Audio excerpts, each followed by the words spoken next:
The worst disasters do not begin with natural disasters or man-made explosions, but with ordinary human decisions. What happened on a cold April morning in a small town in West Virginia turned into the bloodiest construction accident in American history and forever changed the understanding of how costly a single, seemingly insignificant mistake can be. The Willow Island disaster remains the most tragic construction accident in American history. On April 27, 1978, the collapse of a 167-foot-high scaffolding killed all 51 workers on the site. An investigation by the Occupational Safety and Health Administration and the National Bureau of Standards revealed critical violations of construction technology and safety requirements. The Steele family was particularly hard hit, losing 13 relatives, a quarter of the total number of victims. This tragedy radically changed the approach to construction safety in the United States and led to the introduction of new standards that are still enforced today. The company paid a total of $85,500 for the deaths of 51 people. This amount is less than the cost of 2 new cars at the time. The Occupational Safety and Health Administration initially imposed higher fines, but these were reduced to a symbolic amount during negotiations. Human life was valued less than a used car. None of the executives of Research Cottrell, the company responsible for the construction, received criminal punishment. A federal grand jury reviewed the case, but no charges were ever filed. The families of the victims were left without justice, and many without significant compensation.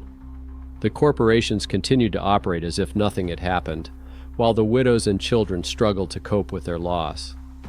Meanwhile, at the school, a regular physical education class was in session. Angie Steele still remembers that April day, the laughter of her classmates, the carefree nature of a 10-year-old girl who had no idea that her father would never pick her up from school again. On the morning of April 27, 1978, West Virginia was unusually cold for late spring, with temperatures around freezing. The night before, workers had poured the 28th layer of concrete on the cooling tower of a power plant under construction. This layer had to harden overnight so that it could support the weight of the scaffolding, crane, and workers in the morning. In the Steele family, 4 brothers were getting ready for a typical workday. Larry Gale Steele, the father of 10-year-old Angie, worked on the tower construction site, as did his brothers Ernest, Emmett, and Miles. They were part of a team of concrete workers, carpenters, and steel workers who had to climb to a great height to lay the next layer of concrete. That morning, Angie was in 5th grade and in gym class, unaware that she was seeing her father for the last time. Research Cottrell used its own patented construction technology. Instead of traditional scaffolding erected from the ground, they used a mobile system that was attached directly to the concrete of the tower and raised by hydraulic jacks as the structure grew. Every day, workers added a new 5-foot layer, which had to set overnight. Less than an hour remained before the disaster, but no one yet suspected the tragedy that was about to unfold. At 8 a.m., 51 workers climbed the scaffolding to work on the 29th layer of the tower. They had to attach the scaffolding to the concrete poured the day before and begin laying the new layer. The crane was already ready to lift buckets of concrete mixture to the top. The workers did not know that the concrete beneath their feet had a strength of only 220 pounds per square inch, instead of the required 2,000. It was 10 times weaker than necessary. The disaster began suddenly. As another bucket of concrete was being lifted, the cable holding the crane suddenly weakened. The crane began to fall into the tower, dragging part of the scaffolding with it. The unhardened concrete could not withstand the load and began to collapse. The collapse spread around the entire circumference of the tower like a chain reaction in a matter of seconds. Kathy Robinson, who was on the ground, witnessed the tragedy. She later told reporters, "I saw men trying to run across the scaffolding, but it was over in an instant. They just disappeared." The workers had no time to escape. The only evacuation ladder was useless at the speed of the collapse. All 51 people on the scaffolding were killed. Many fell onto sharp rebar or were crushed by falling structures and concrete. Paramedic Tim Stone, one of the first to arrive at the scene, later recalled the words of other workers. "They're all dead. We checked, and there's no one alive." But what investigators found at the scene of the disaster was even more shocking than the tragedy itself. The investigation into the disaster began the same day. A team from the Occupational Safety and Health Administration arrived at the scene within hours. What they found shocked even experienced inspectors.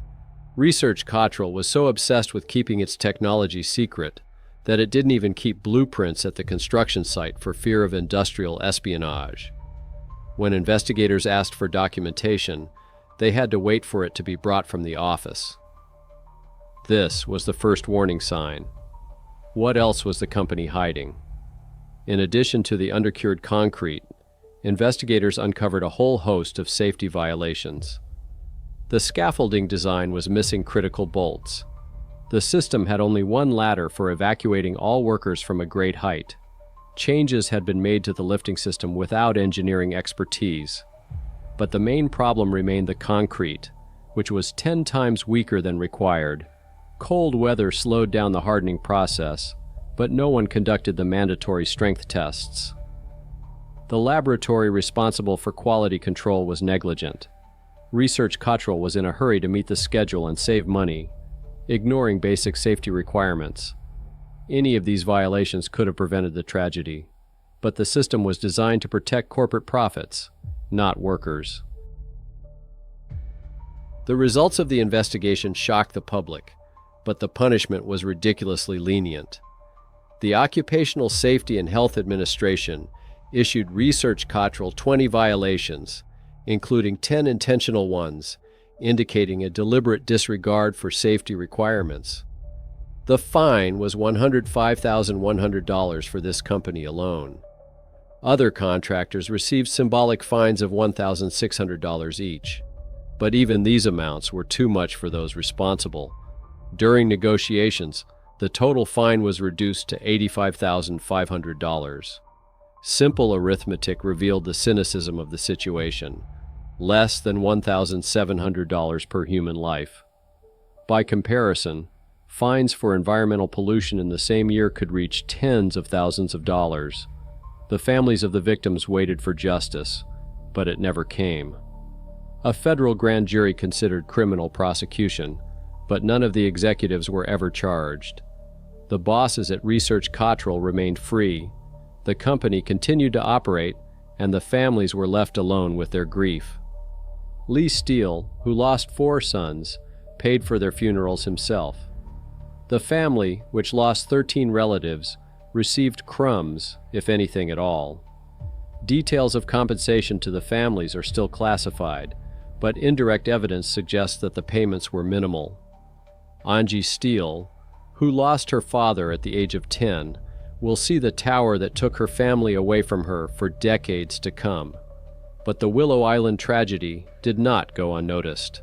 The blood of 51 people laid the foundation for a revolution in construction safety. The public outcry over the disaster forced the authorities to act. President Jimmy Carter personally visited the site of the tragedy to express his condolences to the families. His question during the visit proved prophetic.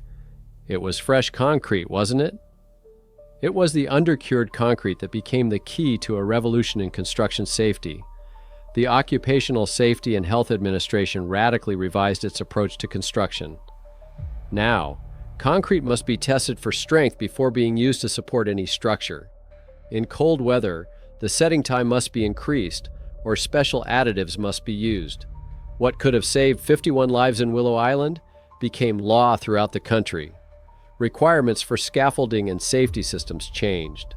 Mandatory escape routes were introduced, fastening standards were tightened, and the number of inspectors was increased. At the time of the disaster in West Virginia, there were only 7 inspectors working in the entire state. Contractors were required to train workers and implement safety management systems, but the impact of the tragedy spread far beyond America. Engineers around the world studied the Willow Island disaster as a lesson in what happens when profit is pursued at the expense of human life. The safety standards born out of this tragedy began to save lives from the U.S. to Europe. Today, the power plant at Willow Island continues to operate. The second cooling tower, whose construction was interrupted by the tragedy, was completed and is still in operation today. For many years, a distinct line was visible on its walls where construction had stopped on that fateful day. Near the tower stands a granite memorial with the names of all those who died. Angie Colvin, the girl who lost her father, grew up and dedicated years to preserving the memory of the tragedy. Together with her son, she raised funds to create this memorial. Every year on April 27th, families gather at the memorial to read the names and pray. 4 brothers from the Steele family are buried nearby, facing the tower. Angie still drives by and sees not just a power plant. She sees the last place where the 13 people she loved most were alive. Behind each name on the granite are real people with families, dreams, and unfulfilled plans. The Willow Island disaster remains the deadliest construction accident in U.S. history, but its legacy lives on in every mandatory concrete test, every extra staircase on a construction site, every life saved. New safety standards born out of this tragedy have protected thousands of people around the world.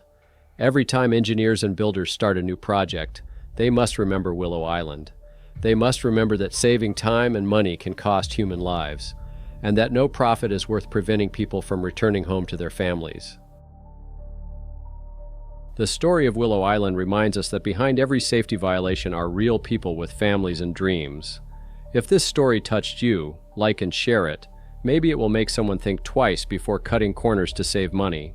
Subscribe to the channel so you don't miss other stories that change the world. And write in the comments, have you encountered safety violations at work? Thanks for watching, and see you in the next episode.